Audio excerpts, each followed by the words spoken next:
Hello friends, नमस्कार। आप सभी का स्वागत है आपके YouTube channel NMS score plus में। दोस्तों, आज के वीडियो में हम नागरिक शास्त्र से संबंधित प्रश्नों को लेकर आया हूं, जो कि मेधा छात्रवृत्ति परीक्षा में प्रश्न पूछे जाते हैं।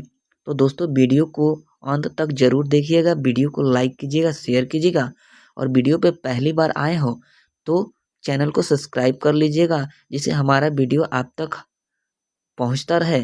तो चलिए शुरू करते हैं। आज का जो पहला जो प्रश्न दिया गया है, भारत के प्रथम राष्ट्रपति कौन थे? तो भारत के प्रथम राष्ट्रपति जो हैं वो डॉक्टर राजेंद्र प्रसाद थे। डॉक्टर राजेंद्र प्रसाद जो हैं भारत के प्रथम राष्ट्रपति थे। ये आपको सही कर लेना है। अगला जो प्रश्न है, यहाँ पे दूसरा प्रश्न जो दिया गया है, भारत के प्रथम शिक्षा मंत्री कौन थे? तो शिक्षा मंत्री आपसे पूछा गया है।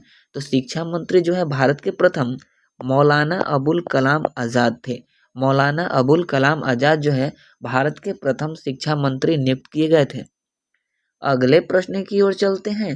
अगला जो प्रश्न हमारा है कि सर्वोच्च न्यायालय के न्यायाधीशों की नियुक्ति कौन करता है? तो सर्वोच्च न्यायालय के जो है न्यायाधीशों की नियुक्ति जो है वह भारत के राष्ट्रपति के द्वारा किया जाता है। भारत के राष्ट्रपति के द्वारा सर्वोच्च न्यायालय की नियुक्ति की जाती है, न्यायाधीशों की नियुक्ति की जाती है। अगला जो प्रश्न है, तीसरा जो प्रश्न है हमारा, परम आदेश लेख जारी किया जा सकता है, यानी परम आदेश लेख किसके द्वारा जारी किया जाता है? तो इसका राइट आंसर करेंगे ऑप्शन जो है ए और बी दोनों हो जाएगा। ऑप्शन ए और बी दोनों के द्वारा जारी किया जाता है परम आदेश। इसे याद रखेंगे।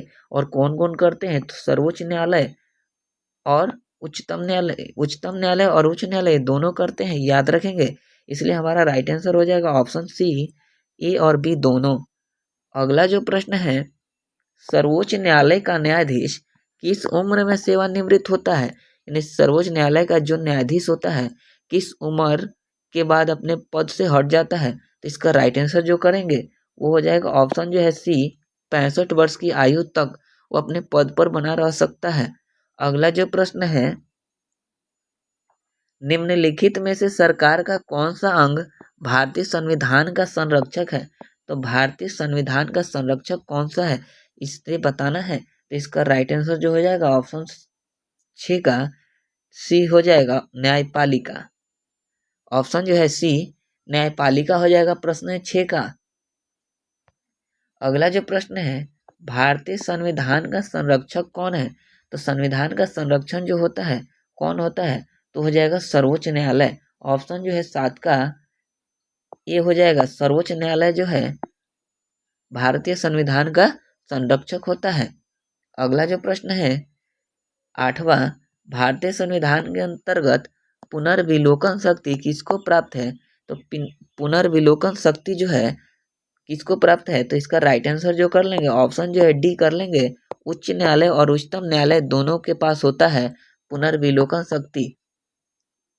अगला जो प्रश्न है, 9वां, निम्नलिखित में से कौन भारतीय संसद का अंग नहीं है?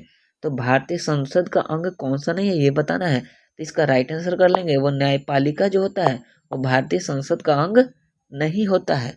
अगला जो प्रश्न है, निम्नलिखित में से कौन उपभोक्ता सहकारी समिति की विशेषता नहीं है? तो उपभोक्ता सहकारी समिति की विशेषता कौन सा नहीं है? तो इसका राइट आंसर कर लेंगे यहाँ पे जातिवाद का महत्व। जातिवाद का महत्व जो होता है उपभोक्ता सहकारी समिति की विशेषता नहीं होती है। अगले प्रश्न पे चलते हैं। अगला जो प्रश्न है 11वां नंबर, सहकारिता का संगठन है, यानी सहकारिता का जो संगठन होता है वो ऐच्छिक संगठन है, ऐच्छिक संगठन।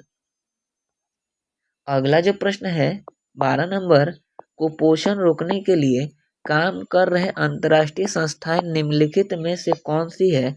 तो अंतर्राष्ट्रीय संस्थाएं बताना है जो कुपोषण रोकने के लिए काम कर रही है। तो इसका राइट आंसर कौन सा होगा?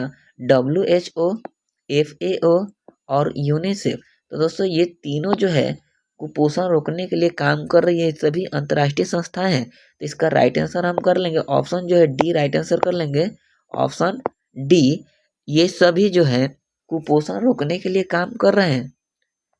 अगला जो प्रश्न है, पंचायती राज व्यवस्था को किस संवैधानिक संशोधन द्वारा प्रवृत्त किया गया?